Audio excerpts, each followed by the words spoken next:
I don't know if you heard this, Hugo. Glenn, tell him what Jim Ross was doing on the telecast. Maybe Hugo already knows.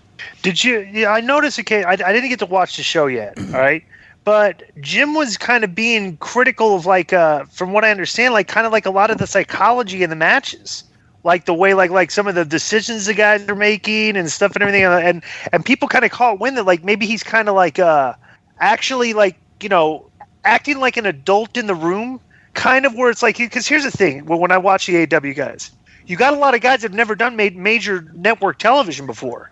And there yes. are things that you can do and you can't do, and a lot of this kind of indie stuff that you just would not really do on a major television show. It's I kind of get the feeling that Jim doesn't really like that, and he's kind of in his commentary kind of making it known. Did you get that feel? Did you feel that, Joe? How did you take it? It seemed, yeah, and he was being really hard on the referees too. Like the referees didn't break a move on the ropes, and he started getting really mad, going, "We got to have separation. You got to have separation." And he was pretty hard on his broadcasting partners too, if he didn't feel like they were explaining things well. Yeah. The only difference is that I do, and Conan could tell you about it. What I do is, in my case, I'll go to Conan or to Dorian and talk to the guys after the show.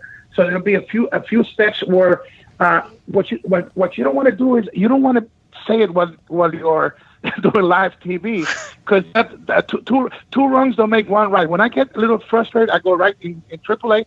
I go right to Conan, and I write to Conan. And if I don't have a chance to see them after that, I write Conan quickly. And then for the guys, what I try to do is call them on the side, and Conan will tell you, and do it in a way with respect, but saying, if we're going to make this work, this is the way that it has to be done, because if not, we're not making the right decisions for the product. And to me, it's not about us.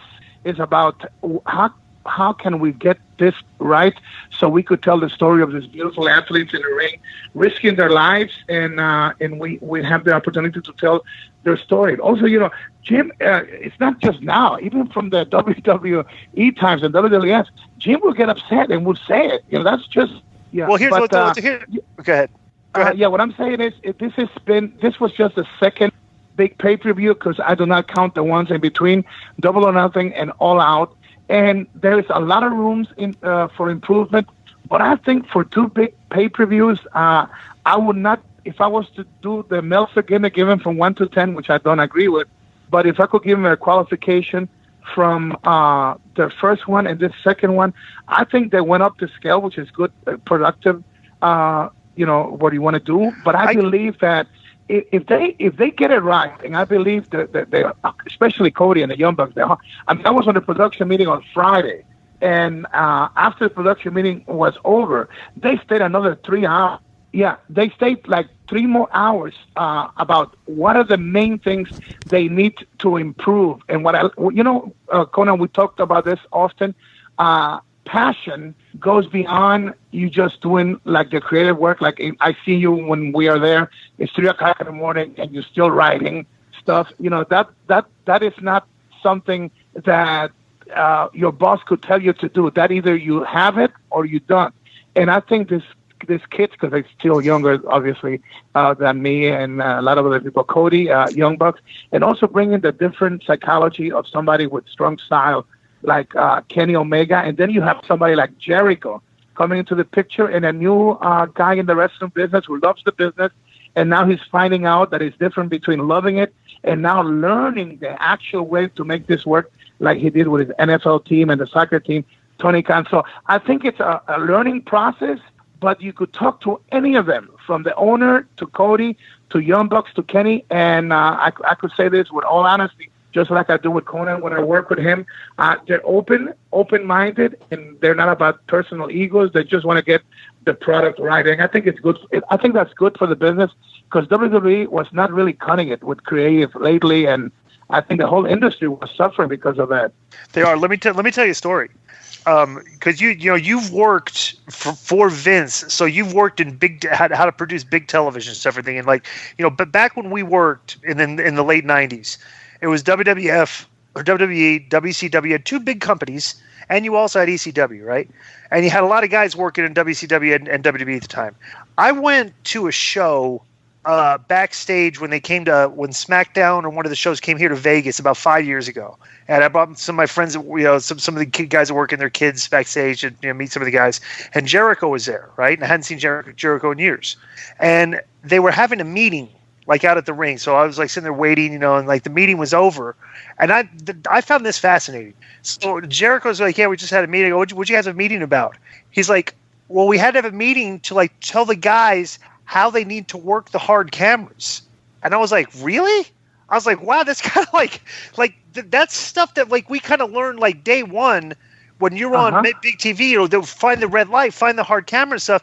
And here we are, like this is the WWE main roster in the year 2014 or 15, whenever it was. And these guys are from the indies, they're from NXT, and they don't really that's the thing about learning to be like a big TV performer, is that things like that are very important. And it's like a lot of these guys don't know those very simple little details. Like when you're doing your ring entrance, you're not playing to the fans in the stands and putting your back to the hard camera. When you're looking at the hard camera, that's your audience. You got 1 million people out there that are looking at you, not the 5,000 that are in the arena. And it's funny that and this is the thing that they're going to have growing pains, is like a lot of these guys have never done major TV, and they are basically just from the indies, and there's things like that are very important for producing good television. And have you seen some of that, seen like the little details and stuff in there, and do you point it out to the guys afterwards, like things that you do? Yeah, definitely. As a matter of fact, there were like a team that I thought they did really, really, really good. Let me think about the other name. They weren't on some of the first matches. And, Private Party. Private Party. And Private Party. And I liked what they did. But when I was in the plane with them, I didn't have a chance to really talk to them the night before. It was just crazy. But I said to them, I like what you're doing. Now it's a matter of just getting the right timing to what you're doing. And also, you got to get that expression. Your face has to tell the story of everything you do. Because if your face doesn't sell it, I don't care what you do, it's not going to really cut it. And I like their attitude. I think that we have less problems right now with some guys than before. Now I think the worst enemy right now are battles between writers and producers, and some of the guys that have been pushed, they're not being taught the right way. So now you got egos and internal battles between writers and producers, and they're trying to get like clicks against clicks, and that is just bad for the business. Yeah, here's one thing that when I first started working, and when I teach guys, I always teach them this, that this is one of the most important things you'll learn to try to be a television star, is that Terry Taylor said like when I was work, I like to bump and sell. I like kind of oversell a little bit, right? Taylor. Yeah, Conan hates him, but I would sell, and so I always realized Terry said, he goes, you know what? I'm paying more attention to you getting beat up than I am to the guy beating you up. And I always learned that. I said, you know what? Like you said, the face tells a story. What these guys got to understand, when you're making a good facial and you're selling, the camera will find you, and that will be the shot that the people are seeing on television. If you're doing things that and that's what I try to tell these guys. Like, look, you have to you can be the star in the match if you're the one that's getting all the attention from the camera. Like if you're selling real big, if you're doing something, if you do a move and are doing something in between the move, like your gimmick or something, the camera is constantly going to stay focused on you. And I try to tell them that's part of being a star, and that's part of being like telling a story. Is if you're like I said, you could go out there and get beat up. But if you're taking a good beating and making good facials, the camera's going to sell on your agony to sell the story of the match. So it's like that, and that's what I always try to tell these guys, like that they'll learn. But I learned that going along, until when I'd go back and I'd watch my matches on TV. When you're in the ring, you don't know what's going on. You're trying to find the camera. You go back and look. It's like, oh, good, they caught me doing this, and I was trying to do something to catch them doing it, and there's the details like that these guys are going to have to learn, and you're probably you can help, explaining to these guys what you're seeing on the TV screen. It's like if they're not making facials, they're not going to get a lot of camera time, So that's Another thing too. You're doing now so many fantastic moves, and sometimes they get more concentration on all the high spots they're going to go and do than selling between them and not rushing it. So you don't have like the right timing. It's like, oh, I got to get all this stuff in.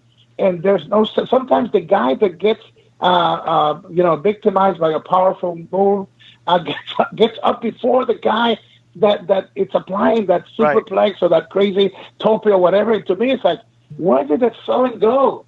Right. I mean, it won't hurt with the powerful max that we have, that if you get hit around the rib cage, you'll go, sometimes it's like a Charles Chaplin movie. Bro, because what has happened, Hugo, this is what I actually think. I think that for us, that's very important, and that's we grew up with. We're like, okay, what happened to it? And to this new generation, they're like, it isn't important to them because they're not doing it, because or they're not being taught it, or they're being taught and they're just saying, well, it's not that important to us because, as you see, nobody sells anything. And sometimes here's another thing: if they're telling you, well, you got 4 minutes to make an impression, you know what I'm saying? You only have 4 minutes of a match. Right. You're just going to go out and do the best shit you can to get noticed. Well, here's the thing too. Let me add to this so you can answer. This one thing I noticed with the way guys work today. It's like you'll announce it. Like you'll announce a match where they're doing all this stuff. It's crazy. When the match is over, it's like, wow, that was a great match, but like I can't really remember a lot of the stuff they did because they did so much stuff. So it's like, you just experienced a great match, but it kind of went by so fast.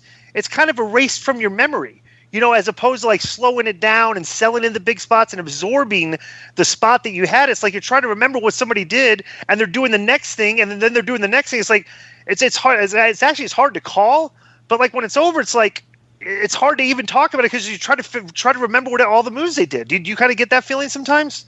Yes.